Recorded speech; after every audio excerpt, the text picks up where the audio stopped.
Hello standard 11 આજે આપણે જોશું યુનિટ 8 હાફ લેસન આપણો થઈ ગયો છે લાસ્ટ પીરિયડમાં. આજના પીરિયડમાં આપણે બાકીના 5 પોઈન્ટ જે છે એ આજે જોશું. તો ચલો ટેક્સ્ટ બુક હાથમાં લઈ લો. ન લીધી હોય તો હજી ટેક્સ્ટ બુક લઈ લો, પછી જ વિડીયો જુઓ, કેમ કે એમને વિડીયો જોશો તો આમાં બરોબર ક્લિયર નહીં દેખાય. પિક્ચરની અંદર તમને માત્ર પિક્ચરની અંદર એ આઈડિયા આવે છે કે ક્યાં છીએ આપણે. બાકી ટેક્સ્ટ બુક હાથમાં હશે તો જ ખ્યાલ આવશે કઈ લાઈન બોલે છે, શેનો શું મિનિંગ થાય છે. સો પ્લીઝ ટેક્સ્ટ બુક હાથમાં લેજો. ચલો point number 6, what education or training do I need. હવે છઠ્ઠો પ્રશ્ન આપણે પોતાની જાતને એવી રીતે પૂછવાનો છે કે આ ફિલ્ડની અંદર મને હજુ વધુ કોઈ ટ્રેનિંગ એટલે કે તાલીમની અથવા તો બીજા કોઈ એજ્યુકેશનની જરૂર છે. જેમ કે તમે બેચલર કર્યું છે તો તમને જોવાનું છે કે તમે જે ફિલ્ડમાં જાઓ છો તેમાં માસ્ટર કરવાની જરૂર રહેશે તમને, અથવા તો કોઈ એવી ટ્રેનિંગ છે જે તમને લેવાની રહેશે આગળ જતાં, તો એ પણ પૂછો પ્રશ્ન. It is quite possible that you will need additional training or schooling to pursue your desire career path. તમે જે કરિયર પાથ ઉપર પરસ્યુ એટલે જઈ રહ્યા છો, આગળ વધી રહ્યા છો, એનામાં એડિશનલ એટલે વધારાની ટ્રેનિંગ એટલે કે તાલીમ, સ્કૂલિંગ એટલે કોઈ એજ્યુકેશનની જરૂર પડશે. Try to ask this question to yourself. તમે તમારી જાતને આ પ્રશ્ન પૂછો. What degrees, licence or certificates do I need to acquire. મને કઈ ડિગ્રીની જરૂર છે અથવા તો કઈ ડિગ્રીની જરૂર પડશે આ ફિલ્ડની અંદર. લાયસન્સની જરૂર પડશે, સર્ટિફિકેટની જે એક્વાયર્ડ એટલે પ્રાપ્ત કરવાની જરૂર રહેશે આગળ. How much more education or training am I willing to get. હવે કે છે કેટલું એજ્યુકેશન એટલે કેટલું શિક્ષણ કે તાલીમ મેળવવા હું ઈચ્છું છું. ધારો કે તમે ટીચિંગ ફિલ્ડની અંદર આવો છો એટલે કે તમે ટીચર બનો છો, તો તમે બીએડ કરી લીધું છે અને તમારું બીકોમ અથવા તો બીએ પણ થઈ ગયું છે. તમે બીએ કર્યું પછી તમે ડાયરેક્ટ બીએડ કર્યું લીધું. હવે તમે એમ વિચારો છો મારે માસ્ટર કરવું છે એટલે કે એમએ અથવા એમકોમ કરવું છે, તો તમે તમારી ઈચ્છાએ વિચારો છો કે મારે કરવું છે, જરૂર નથી. તો એવી રીતે તમને કેટલી ઈચ્છા છે કે આગળ મારે માસ્ટર પોતાની ઈચ્છાથી કરવું છે, અથવા તો એ ફિલ્ડની અંદર તમને માસ્ટર કરવાની જરૂર હોય. ધારો કે સ્કૂલમાં એવું કહે છે કે તમારી માસ્ટર ડિગ્રી તો જોશે જ, તો તમારી ઈચ્છા છે માસ્ટરની એ પૂછો તમારી જાતને. How much time and money am I willing to invest for the desire career. તમે જે કેરિયર ચૂઝ કરો છો એનામાં આગળ તમને કેટલા ઇન્વેસ્ટ કરવા પડશે, પૈસા અને ટાઈમ, એટલે કેટલો સમય માંગી લેશે તમારો. એડિશનલ કોઈ પણ તમે ક્વોલિફિકેશન મેળવો છો તેમાં કેટલો સમય લાગશે, અથવા તો એ કરવામાં કેટલા પૈસા તમને ઇન્વેસ્ટ કરવા પડશે એ પૂછો. પ્રશ્ન number 7, are the job available. તમે જે ફિલ્ડ જે કેરિયર ચૂઝ કર્યું છે એનામાં જોબ્સ કેટલી અવેલેબલ છે, એટલે નજીકનામાં કેટલી છે તમારી આસપાસ. ઇન શોર્ટ કહેવાનો મિનિંગ એ છે કે તમે જે ફિલ્ડમાં જાઓ છો એમાં પછી જોબની કેટલી ઓપોર્ચ્યુનિટી છે, એટલે કેટલી તક મળે તમને જોબની. ઘણા ફિલ્ડ એવા હોય કે જેનામાં આપણે જઈ તો જઈએ પણ પછી ખ્યાલ આવે કે એ જોબ છે એ અહીંયા તો અવેલેબલ નથી, પરંતુ તમને એના માટે આઉટ ઓફ કન્ટ્રી જવું પડે અથવા તો તમને ન જવા મળે એવું હોય, ત્યારે તમને આ ખાસ પ્રશ્નો થાય કે આ પ્રશ્નો મારે પહેલાં વિચારવા જેવો હતો, અથવા તો આ વસ્તુ મારે પહેલાં વિચારવી જોઈતી હતી. એટલે જ અહીંયા આ પ્રશ્ન મૂક્યો છે કે તમે એ પણ વિચારો કે તમને જોબની અવેલેબિલિટી કેટલી પોસિબલ છે. It is important to know about the labour market for career you are considering. જો યુ આર કન્સિડરિંગ એટલે તમે વિચારી રહ્યા છો જે કેરિયર માટે. લેબર એટલે કે જ્યાં આપણે કામ મળી શકે, આપણે પોતાની ગુજરાન ચલાવી શકીએ એટલું આપણે માર્કેટ એટલે અહીંયા આજુબાજુ મેં કીધું એવી રીતે આપણે કેટલું અહીંયા માર્કેટ મળી શકે, કેટલો સ્કોપ મળી શકે એ પણ વિચારવું જરૂરી છે. ઇમ્પોર્ટન્ટ એટલે જરૂરી છે, અગત્યનું છે. You should find out the answer of the following questions. તમે નીચે આપેલા અનુસરેલા પ્રશ્નો પૂછો અને એના જવાબ મેળવો અને ડિસાઇડ કરો. ફર્સ્ટ પોઈન્ટ છે, do I prefer working locally to globally. મને કઈ જગ્યાએ કામ કરવું વધારે ગમશે, સ્થાનિકમાં કે વૈશ્વિક રીતે. How many such jobs are available globally. કેટલી જોબ વૈશ્વિક રીતે અવેલેબલ છે, શક્ય છે. How many jobs are available in my local surrounding. હવે જો તમારી આસપાસ મેં એમ કીધું એવી રીતે કે જ્યાં આપણે પોસિબલ હોય વર્ક કરવું, કદાચ છોકરાઓને તો મળે પરમિશન, પણ છોકરીઓને બહુ ઓછી મળતી હોય છે બહાર જવાની કામ કરવા માટે. ત્યારે ખાસ વિચારવું જરૂરી છે કે લોકલ સરાઉન્ડિંગમાં, આસપાસના એરિયામાં અથવા આસપાસની સિટીમાં કેટલી જોબની છે એ ઓપોર્ચ્યુનિટી રહેલી છે. 8મો પ્રશ્ન છે, what location do you prefer to live in. મને રહેવા માટે, એટલે જોબ કરું છું ત્યારે મને રહેવા માટે કયું લોકેશન વધારે ગમશે? The market for particular occupation depending on location. જો તમે જેવો ધંધો પસંદ કરો છો, ઓક્યુપેશન એટલે જેવો ધંધો અથવા જેવી બિઝનેસ, જેવી લાઇન પસંદ કરો છો એના માટે જુદું જુદું, ડિફર એટલે જુદું જુદું, ડિપેન્ડિંગ એટલે આધાર રાખે છે, ઓન લોકેશન એટલે એના માટે અલગ અલગ સ્થળ. મેં તમને પહેલે જ કીધું કે તમે એવું ફિલ્ડ પસંદ કરો છો જ્યાં તમને બારે જ જોબ મળશે, તો તમને એ વિચારવું અત્યારથી જરૂરી બને છે કે તમે બારે જઈ શકશો પછી જોબ માટે, તો એમાં આગળ વધો, અથવા તો ત્યાંથી સ્ટોપ થઈ જાઓ અને તમારું કેરિયર છે એના વિશે હજુ એકવાર વિચારી લો. એટલે બધા પ્રશ્નો અહીંયા અગત્યના છે. આગળ જોઈએ. For example, if you want to be a forester or an agriculturalist, you will probably need to live in a rural area. But if you want to go into a financial or law, you will probably need to live in an urban area. Various telecommunication jobs, freelance writing or designing job allow you to live anywhere. It is important to be happy wherever you live and have a lifestyle that works for you. Here are some questions which can help. જો હવે આમાં કહે છે કે જો if you want to be અ, માની લો કે જો તમે એક ફોરેસ્ટર એટલે વનરક્ષક બનવા ઈચ્છો છો, અથવા તો ખેતીના સંવર્ધક બનવા ઈચ્છો છો, એટલે કે ખેતી સાથે જોડાયેલા અથવા તો વન સાથે જોડાયેલા અધિકારી, વન અધિકારી બનવા ઈચ્છો છો, તો યુ વિલ પ્રોબેબલી, તો શક્ય છે કે તમને રહેવું પડશે, જરૂર પડશે રહેવાની રૂરલ એરિયા એટલે ગામડાના વિસ્તારમાં તમને રહેવાની જરૂર પડશે.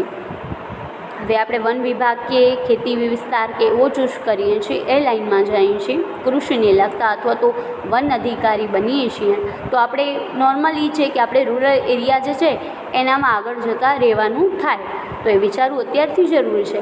But if you want to be in to a finance or law, પરંતુ તમે માનો કે તમે આર્થિક રીતે એટલે મીન્સ કે કાયદાકીયમાં કંઈક બનવા માંગો છો, જેમ કે બેંકમાં કામ કરવા માંગો છો, બેન્કર બનવા માંગો છો, અથવા તો વકીલનું કાંઈ કામ કરવા માંગો છો, લો એટલે કાં તો વકીલનો જે છે આસિસ્ટન્ટ, અથવા તો પોતે જ તમે લોયર બનવા માંગો છો, તો you will be probably need to be in urban area. તો બની શકે છે, શક્ય છે કે તમને શહેરી એરિયામાં રહેવાનું થશે. વેરીવલ ટેલિકોમ્યુનિકેશન જોબ, જ્યારે તમે ટેલિકોમ્યુનિકેશન એટલે કે તમે ટેલિફોન લગતી સંદેશા વ્યવહારની કોઈ જોબ કરો છો, તો ફ્રીલેન્સ એટલે એમાં તમને મુક્ત હશે.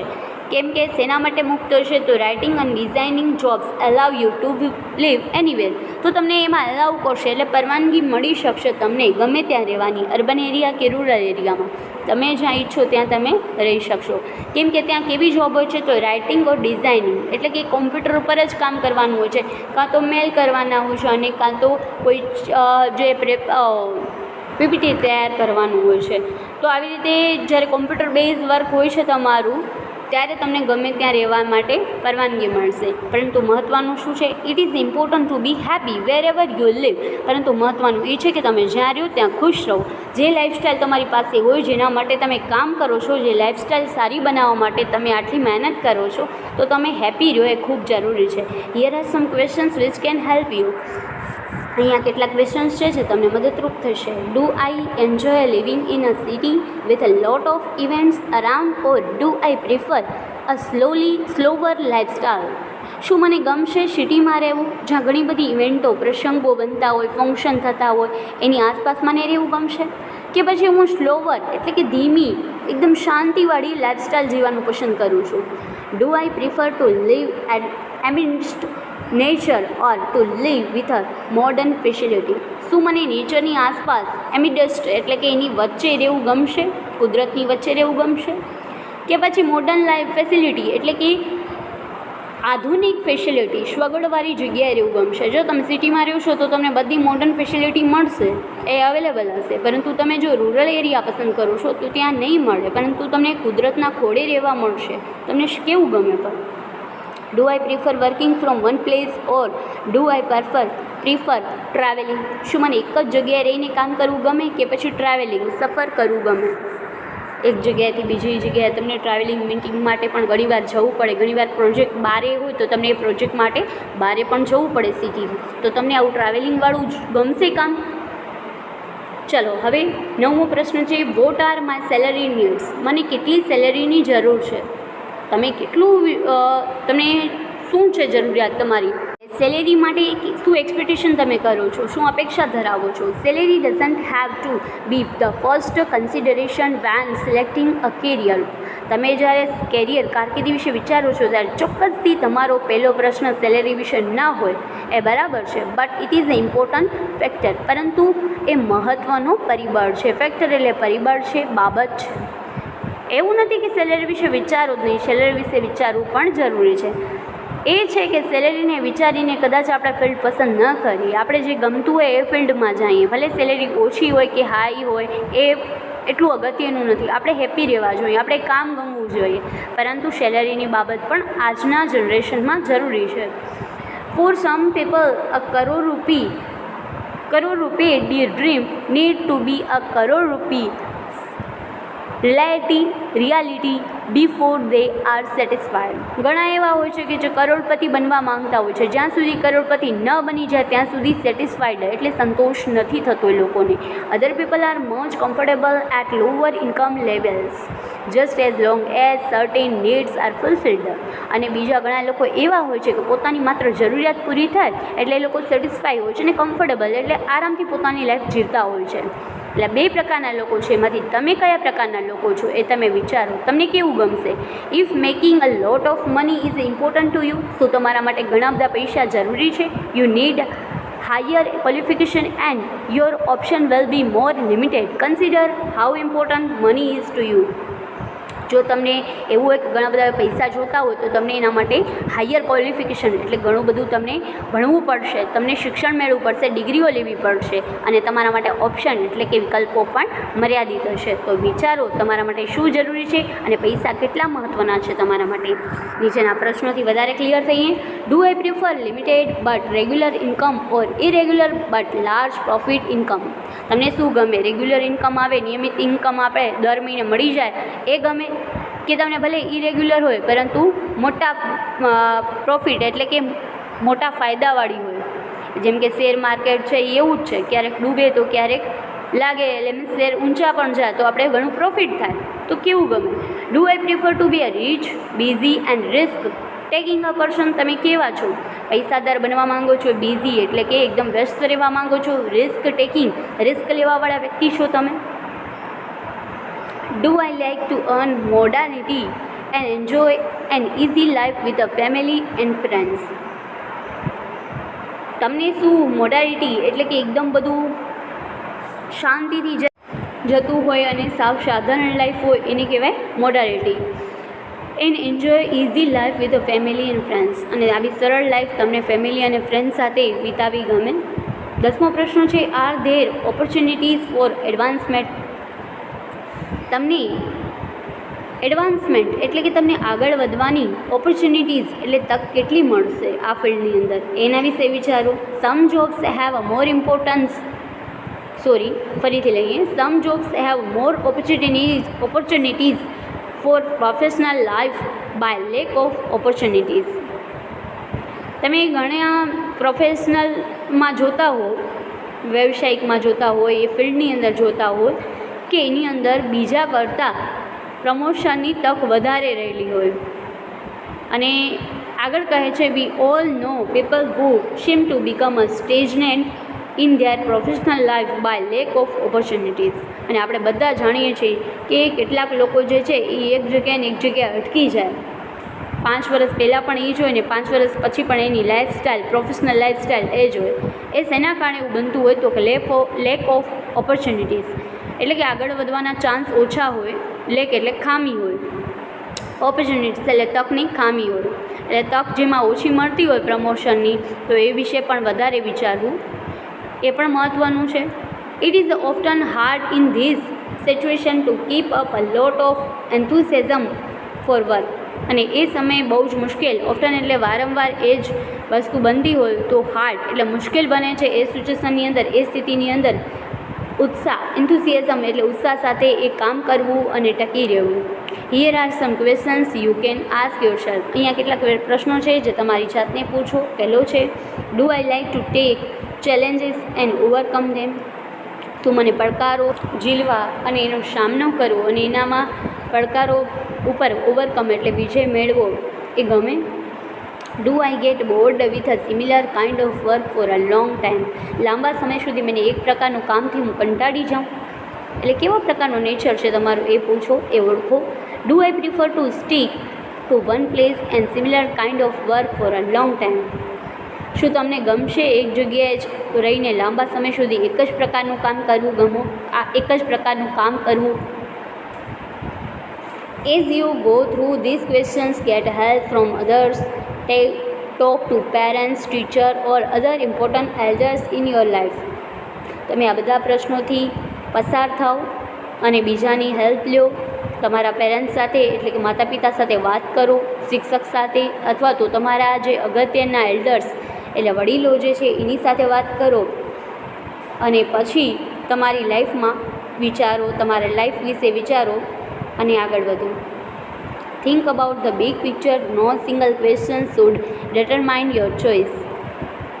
બધા જ લાંબા સમયનો વિચાર કરો. કોઈ એક પ્રશ્ન ઉપર તમારું લાઈફસ્ટાઈલ અથવા તો તમારી કેરિયર છે એને ચૂઝ ન કરો. ડિટરમાઇન એટલે નિર્ણય ન લઈ લો કોઈ એક પ્રશ્નને લગતા લઈને, એટલે આ બધા પ્રશ્નોને પૂછો, બધા પ્રશ્ન વિશે વિચારો. કોઈ એક પ્રશ્નને લઈ અને તમે તમારું કરિયર જે છે એ ચૂઝ ના કરો અથવા તો એ કરિયર છે એ ચેન્જ કરવાનું ન વિચારો. તમને જો આમાંથી કોઈ એક પ્રશ્ન એવો લાગતો હોય કે જે તમારા માટે સુટેબલ નથી તો એક પ્રશ્નને લઈને કોઈ કરિયર વિશે ન વિચારી શકાય. બધા પ્રશ્નોનો વિચાર કરો. બિગ પિક્ચર એટલે મોટું તમે માઇન્ડની અંદર તમારું પિક્ચર રાખો. The overall idea here is to think about lifestyle rather than an attractive job title. અહીંયા બધા જ પ્રકારનો વિચાર કરો. તમારી લાઈફસ્ટાઈલ વિશે ખાસ વિચારવું જરૂરી છે. એટ્રેક્ટિવ જોબ ટાઇટલ એટલે કે તમને આકર્ષક જોબ ટાઇટલ મળે એટલે મીન્સ કે એવું તમને જોતું હોય સ્ટેટસ, તો એ સ્ટેટસ કરતાં તમારી લાઈફસ્ટાઈલ તમને કેવી ગમે એ વધારે જરૂરી છે જાણવું. The greatest advice for you is. અહીંયા તમારા માટે સૌથી શ્રેષ્ઠ સલાહ એ છે, find the work you like doing most and find a place or person which who can pay four it. તમે એવા પ્રકારનું કામ ગોતો અથવા એવા પ્રકારનું કામ મેળવો. ઇન શોર્ટ, એવી જોબ તમે પસંદ કરો, એવું ફિલ્ડ પસંદ કરો જે તમને કરવું બહુ જ ગમતું હોય અને એ જગ્યા અથવા તો એ પોઝિશન અથવા એ વ્યક્તિ તમને સારામાં સારું, તમને જે જોઈએ એટલી સેલેરી એટલે આપી શકે, તમને તમારી જરૂરિયાત બધી પૂરી થઈ શકે એટલી એ સેલેરી આપી શકે એવી જગ્યા, એવું જોબ, એવું ફિલ્ડ પસંદ કરવાનું કહે છે. તો અહીંયા આપણો લેસન પૂરો થાય છે. આઈ હોપ તમને સમજાયું હશે. કાંઈ પણ ડાઉટ હોય તો મને પર્સનલમાં મેસેજ કરી પૂછી લેવું, બરાબર? તો અહીંયા રાખીએ. નેક્સ્ટ પીરિયડની અંદર નેક્સ્ટ લેસન જોશું. Thank you.